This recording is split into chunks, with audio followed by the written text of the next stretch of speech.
They arrived on a Tuesday. Imagine waking up not to your alarm, but to a shadow falling over your city. It's not a cloud, but a fleet of ships, each one a silent, elegant mountain of silver and light, hanging over our most famous landmarks. No threats, no demands, just their presence, a breathtaking and terrifying spectacle. Then came the envoy. It descended in a column of soft golden light, extending a hand to our world leaders. In its palm was a sphere, glowing with the light of 1,000 galaxies, a gift of pure data. We called it the arrival. And for a moment the world united, not in fear but in wonder. Celebrations erupted from Tokyo to Times Square. We thought we had met our saviors, our cosmic brothers. We had no idea we were standing on the brink of our own self-destruction. The party was loud, vibrant, and blissfully ignorant. It was the last time our planet would ever feel that kind of hope. The honeymoon period lasted exactly 3 weeks. The initial awe curdled into suspicion. News channels, once filled with joyous montages, now ran endless loops of talking heads asking the same question. What did they really want? The glowing datasphere, once a symbol of hope, became an object of paranoia. The global celebration faded into a global murmur of anxiety. Governments, once united in welcoming them, retreated into dark, subterranean bunkers. The rhetoric shifted from first contact to potential threat. Military leaders pointed at maps, their faces grim under fluorescent lights. The alien ships, still silent, still passive, were redesignated as targets. They built sanctuaries, beautiful crystalline structures that hummed with a gentle energy. We saw them as outposts. And that's when I got the call. My name is Elias, and I was part of a special operations unit tasked with reconnaissance. But we all knew what that meant. One moonless night, we were ordered to raid one of their sanctuaries. I remember watching through my night vision scope, my heart pounding a frantic rhythm against my ribs. I saw them inside. Not monsters, not soldiers, but beings of pure light, tending to gardens of glowing flora. They seemed peaceful. My commander gave the signal. In a flash of plasma and fire, everything beautiful was vaporized. I stood there, watching the sanctuary burn, the screams of innocent beings echoing in my helmet. And in that moment, I knew we had just made the biggest mistake in human history. The raid was a success, they told us. Strategic objective met.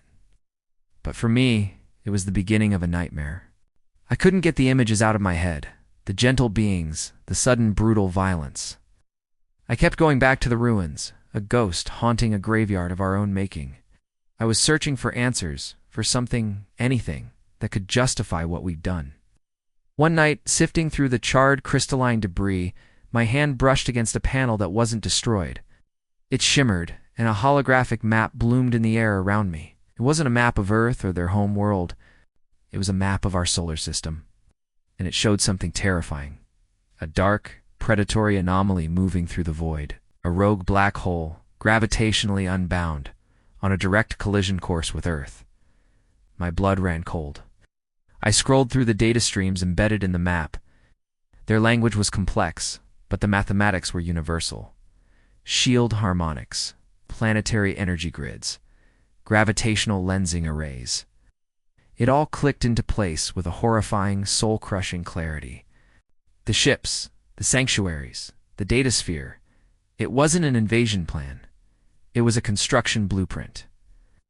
They weren't conquerors. They were engineers. They were building a shield to save us from an extinction event we didn't even know was coming. They'd come all this way, across unimaginable distances, not to take our world but to protect it. And we, in our blind primal fear, were tearing them apart. I had to tell someone. I had to make them see. I deserted my post, taking the holographic projector with me. I became a fugitive, the most wanted man on the planet. I tried to broadcast the truth, hacking into emergency frequencies, piggybacking on news satellites.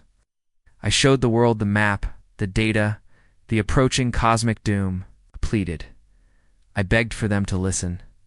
But fear is a deafening roar. The official story was already written. Elias, the decorated soldier, had been compromised, brainwashed, a traitor collaborating with the enemy. My message was twisted, dismissed as alien propaganda designed to make us lower our guard. And so, the war began. A futile, one-sided war. Our jets swarmed their magnificent ships like angry gnats. Missiles streaked across the night sky, turning it into a canvas of fire and death. The most heartbreaking part, they never fired back. Not once. Their ships would deploy localized energy fields, trying to absorb the impacts, but they never retaliated.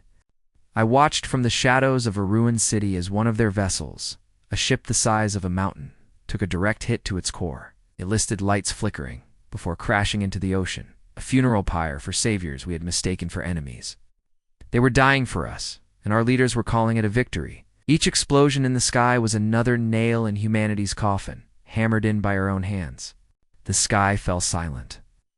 The relentless barrage of missiles and fighters finally ceased, not out of reason, but because there were so few targets left. The once mighty fleet had been decimated. Only a handful of their ships remained, scarred and flickering, hovering like wounded angels over our wounded planet. Then, slowly, gracefully, they began to ascend. One by one, their lights climbing back towards the stars they came from, abandoning the project, abandoning us to our fate. From the rooftop of a skyscraper, I watched them go. The envoy's ship was the last to leave. It paused, and for a long, heart-stopping moment, a beam of light focused on my position. I saw its silhouette against the starfield. It turned, and I felt, more than saw, a look. A look not of anger or hatred, but of profound cosmic sadness. A look that said, "We tried." Then it too rose, its light shrinking to a pinpoint, before vanishing completely. The sky was dark again, empty. The silence that followed was heavier than any explosion. We had won, they would say. We had driven back the invaders. We had saved humanity. The cheers would be loud, but they would be the cheers of the doomed. I stand here now alone on this rooftop, in the heart of a city that glows not with life but with fire. The celebrations have already started down below, but up here, the silence is absolute. I can feel it. A subtle shift in the air, a deep hum that resonates in my bones. I look up. The stars are beautiful tonight, but there's a new patch of darkness among them. A void where there should be light. It's a tiny spot right now, but it's growing. The shadow of the rogue black hole, the true enemy, is beginning to fall across our world. The aliens gave us a gift of knowledge, and we refused it. They offered us salvation, and we answered with war. We were so afraid of being conquered that we conquered ourselves, sentencing our entire species to extinction. The final message from their datasphere finally decrypted on my device an hour ago. It was just 5 words, a simple, chilling epitaph for a species that chose to die rather than to trust. It read, "Fear is the true extinction."